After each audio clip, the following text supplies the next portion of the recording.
ちは、なあです。今日は私が最近使っているモニターを紹介していきたいと思います。それがこの KTC の 27M1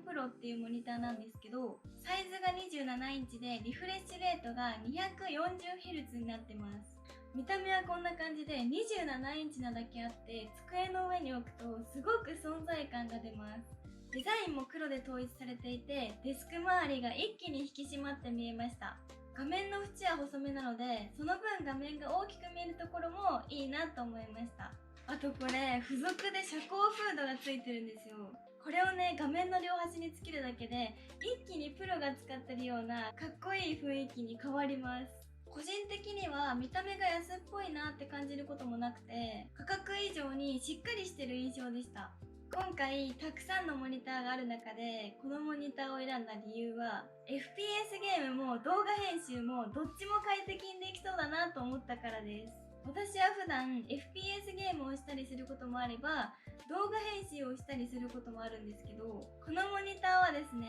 FPS ゲーム向けの性能と動画編集向けの発色の良さがどっちも兼ね備えられてるんです。同じ価格帯のモニターとかだとゲームには向いてるけど色が微妙だったり、逆に色は綺麗だけどゲームには向いていなかったりすることがあるんですけど、このモニターはゲームをする時の滑らかさも色の綺麗さもどちらも満足度が高かったので、私的には FPS ゲームとか動画編集とか重い作業をメインでするっていう人にはおすすめのモニターなんじゃないかなと感じました。なので今回は実際に使ってみた感想やおすすめポイントなども含めて詳しく紹介していきたいと思います。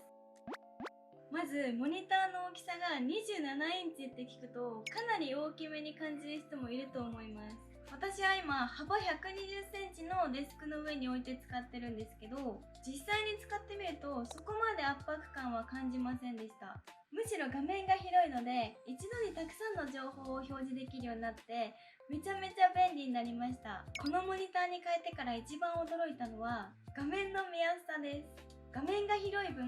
一度にたくさんの内容を表示できるので、何かをしながら何かをするっていう作業がめちゃめちゃしやすくなりました。私は普段 TikTok でゲーム配信をしたりもしてるんですけど、配信をするときはいつも配信アプリだけじゃなくて他のブラウザも開きながら配信するので、ゲーム画面がちっちゃくて見づらいなって感じることもあったり、全体的にかなり窮屈に感じてしまうんですよね。あと配信中はゲーム画面だけじゃなくてコメント欄だったり配信管理画面だったりとか意外と見るものが多いんですよ。けど画面が広いとわざわざ画面切り替えをしなくてもいいし、思ったよりも文字が大きく表示されるのでコメント欄の確認もしやすくなったし、ゲーム画面だけじゃなくて配信ソフトやブラウザを同時に開いても窮屈に感じにくかったです。これは配信をする人にはめちゃめちゃ嬉しいポイントなんじゃないかなと思います。あとはデスクの広さ的にモニターを2枚置くのが難しいっていう方や、予算的にモニターを1枚で考えてるっていう人にもおすすめのモニターです。とりあえずね、説明だけ聞いても分かりづらいと思うので、実際にゲームをプレイしてみてどんな感じなのかっていうのを見ていきたいと思います。今回は実際にバロラントやロブロックスをプレイしてみました。まずバロラントをプレイしてみた感想なんですけど、もう画面がずっと滑らかで、近距離で敵とすれ違っても激しい視点移動をしたとしても残像がかなり少ないなと感じました。画面の滑らかさが変わるだけで敵を見つける速さとかエイムを合わせるのも速くなったりするので、ゲーム中すごい快適でした。ブレが少なくて敵がくっきり見えるので目も疲れにくかったです。あとこのモニターには暗い場所でも敵が見やすいアンブバランス機能もついているので、バロラントみたいな FPS ゲームとの相性もすごくいいなと感じました。ロブロックスはバロラントほどの動きの速いゲームではないので画面の滑らかさは分かりづらかったんですけど、色の発色はすごく綺麗だなと思いました。はい、初めてこのモニターでバロラントとかロブロックスをプレイしてみた感想なんですけど、プレイしてみて思ったのは動きがすごい滑らかで画面の色も綺麗なので FPS ゲームだけじゃなくてのんびりしたゲームをプレイしたいっていう人にも向いてるんじゃないかなと思いました。このモニターはファスト IPS パネルが搭載されていて、ゲーム用だけど画面の映りがすごくいいモニターなんです。動きの速いゲームでもブレにくいから敵が見やすいし、モニターをね、少し斜めから見ても色が変わりにくいので、ゲームや動画編集をする私にとってはすごくありがたいなと思いました。これゲームだけじゃなくて YouTube を見たりする時でも映像がすごく綺麗に映るので、普段使いもしやすいモニターだなと思いました。正直 240Hz って最初はそんなに変わんないんじゃないかなって思ってたんですけど、実際に使ってみるとね、マウスを動かした時のヌルヌル感が全然違って違いをすごい感じました。特に FPS ゲームをしてる時に敵を目で追いやすかったりとか、マウスの視点移動が自然にできるのもいいなと思いました。もちろんね、モニターを変えたからといって急にゲームが上手くなったりするわけではないんですけど、敵を追いやすくなったり視点移動がしやすくなったので、 FPS ゲームを本気でやりたいっていう人にはすごいおすすめです。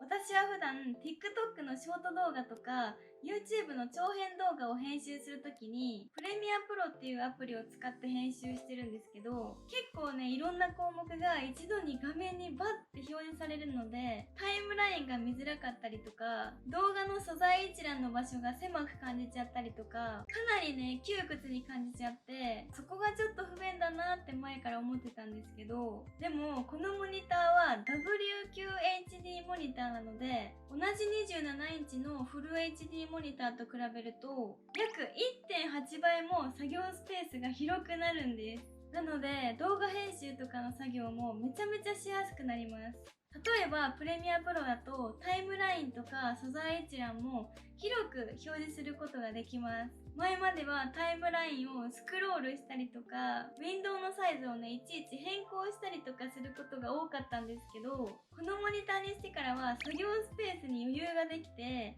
編集がかなりしやすくなりました。もしね、今使ってるモニターでそう感じたことがあるよっていう方がいたら、大きめのモニターに変えるだけでかなりストレスが減るんじゃないかなと思います。実際に今撮ってるこの動画もこのモニターで編集してます。 YouTube とかの長めの動画だと撮影素材が1時間以上になることも全然あるので、編集ソフトのタイムラインがかなり長くなってしまうんですけど、画面が広いと一度に見える範囲が増えるので編集もしやすかったです。私は普段ガジェット紹介の動画を撮影することが多いんですけど、このモニターは公式機にも対応していて、色がねすごく綺麗に映るので商品の色味も確認しやすかったです。あとはテーブルライト機能も搭載されているので、長時間作業をしていても比較的目が疲れにくかったです。あとは 4K モニターと比べるとパソコンへの負担が少ないので、FPS ゲームだったり動画編集とかの比較的重たい作業をする人にはすごいおすすめです。はい、続いてはこのモニターを使ってみて良かったところを3つ紹介したいと思います。1つ目は遮光フードです。モニターとはまた別で画面の両端につけれるこんな感じのね、遮光フードがついてるんですけど、これがね結構便利で、私は普段昼間の時間帯に編集をすることが多いんですけど、そうなると光の映り込みがすごい気になっちゃって画面がね見づらいって感じることがあったんですけど、この遮光フードがあることによって光の映り込みが減るので昼間でも画面が見やすくなっていいなと思いました。2つ目はヘッドホンフックです。モニターの後ろにこんな感じでヘッドホンをかけれるフックがついてるんですけど、デスクって結構いろんなものが置いてあるので、そこにさらにヘッドホンも置くってなるとかなり場所が取られちゃったり、デスクのサイズがちっちゃめの人はヘッドホンの置き場所に困っちゃうっていうこともあると思うんですよ。なのでモニターの後ろにヘッドホンフックがあるのはかなり助かるなと思いました。3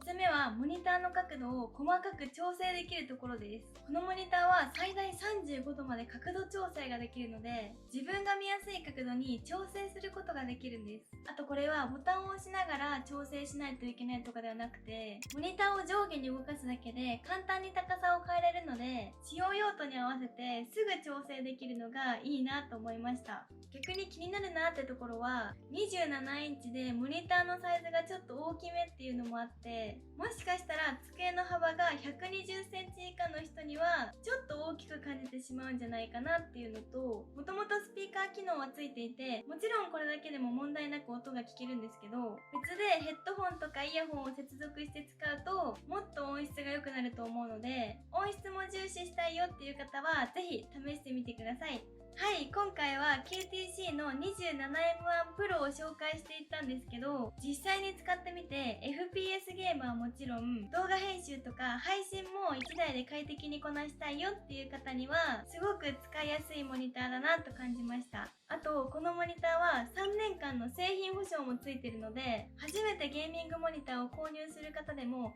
安心して選びやすいんじゃないかなと思いました。気になったよって方は概要欄に商品のリンクを貼ってあるので、そちらからチェックしてみてください。最後まで見てくれてありがとうございました。この動画が良かったなって思ってくれたら、高評価、チャンネル登録よろしくお願いします。他にもね、たくさん動画上げてるので、そちらを見てくれたら嬉しいです。またねー、バイバーイ。